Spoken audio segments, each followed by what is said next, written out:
ചുംബിക്കണ ക്യാമറയും ലൈറ്റും ഇത്ര സെറ്റപ്പ് ഒക്കെ വേണം. അല്ല എനിക്ക് അപ്പൊ ഇത് സിനിമയിലെ ചുംബന രംഗം എന്ന് പറയുന്നത് എന്നെ എക്സൈറ്റ് ചെയ്യിക്കുന്ന ഒരു സാധനമേ അല്ല.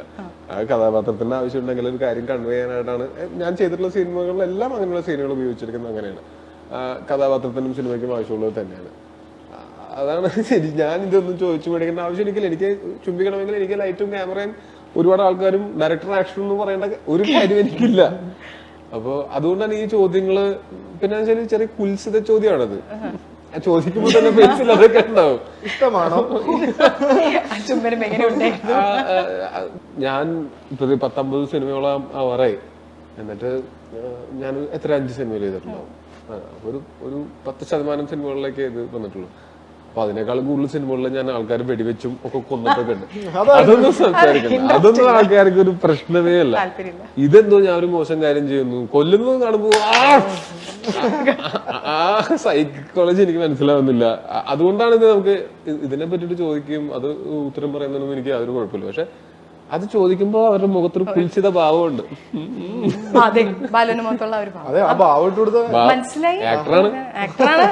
സോറി ആക്ടറാണ് ഞാൻ മറന്നുപോയി. ഇനി ഏറ്റവും ഇമോഷണൽ ആവുന്ന ഒരു സബ്ജക്ട് ഏതാണ്? നമ്മൾ ഇന്റർവ്യൂസിലൊക്കെ ചോദിച്ചു കഴിയുമ്പോൾ വല്ലാതെ നൊസ്റ്റാൾജി ആവുന്ന അല്ലെങ്കിൽ ഉള്ളിലേക്ക് വല്ലാത്ത ഇമോഷൻസ് കൊണ്ടുവരുന്ന ഒരു ചോദ്യം, അത് എന്തൊരു? അങ്ങനെയൊന്നുമില്ല. എനിക്ക് അങ്ങനെ ഞാൻ പെട്ടെന്ന് അങ്ങനെ ഒരു കാര്യം പെട്ടെന്ന് ഓർത്തിട്ട് കരയണോ അങ്ങനത്തെ ഒരു അത്ര ഇമോഷണൽ ആവില്ല. ഇമോഷണൽ പല ടൈപ്പ് ഇമോഷൻ. ഇപ്പൊ ഈ പറഞ്ഞ ചിരി വരുന്ന ഇമോഷനൊക്കെ ഉണ്ടാവുമായിരിക്കും. പക്ഷെ ഞാൻ ഇമോഷണൽ അങ്ങനെ കരയേണ്ട പരിപാടി ഉണ്ടാവാറില്ല. സിനിമ കാണുമ്പോൾ കരയായിരിക്കും. രണ്ട് ചോദ്യം ചോദിച്ചത് അങ്ങനെ പെട്ടെന്ന് കരയിക്കാൻ പറ്റില്ല. മഞ്ഞുമൽ ബോയ്സ് സിനിമ തിയേറ്ററിൽ പോയി കണ്ടായിരുന്നല്ലോ. അപ്പം ഞാനതിൽ കരഞ്ഞു. ഒത്തിരി കാലം കൂടി ഒരു സിനിമയ്ക്ക് കരയണേ. സൗബിന്റെ അടുത്ത് വന്നിട്ട് അമ്മ കെട്ടിപ്പിടിക്കുന്ന ഒരു സീനില്ലേ, ഞാൻ അവിടെ വരെ സിനിമ ഇങ്ങനെ കണ്ടോണ്ടിരുന്ന ഞാൻ പെട്ടെന്ന് കണ്ണീന്നൊക്കെ കണ്ണീരപ്പോ ഞാൻ കരയാണെന്ന് ഓർത്തേക്ക് അടുത്തിരുന്നവർക്ക് ഇങ്ങനെ.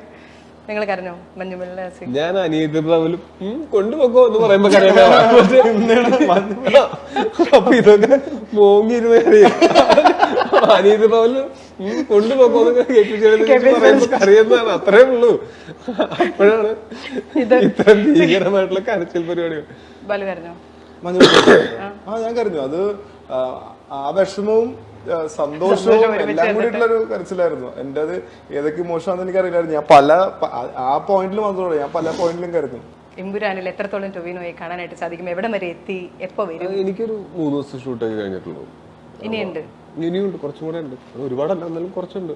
കഥ ചോദിക്കുന്നത് മോശമായിട്ട് ഞാൻ ചോദിക്കുന്നില്ല. ആദ്യത്തെ പോലെ തന്നെ പവറൊക്കെ രണ്ടാമത്തേലും ഉണ്ടോ? എന്താ പറയാ, അത് അതിനെപ്പറ്റി റിവീൽ ചെയ്യാതിരിക്കുന്നതായിരിക്കും ആസ്വാദനത്തിന് നല്ലത്. പക്ഷെ നല്ല രസമായിരിക്കും. നല്ല ക്യാരക്ടറാണ്. മിന്നൽ മുരളി 2 അത് ഇപ്പം ബേസിൽ തിരക്കിലാണ്.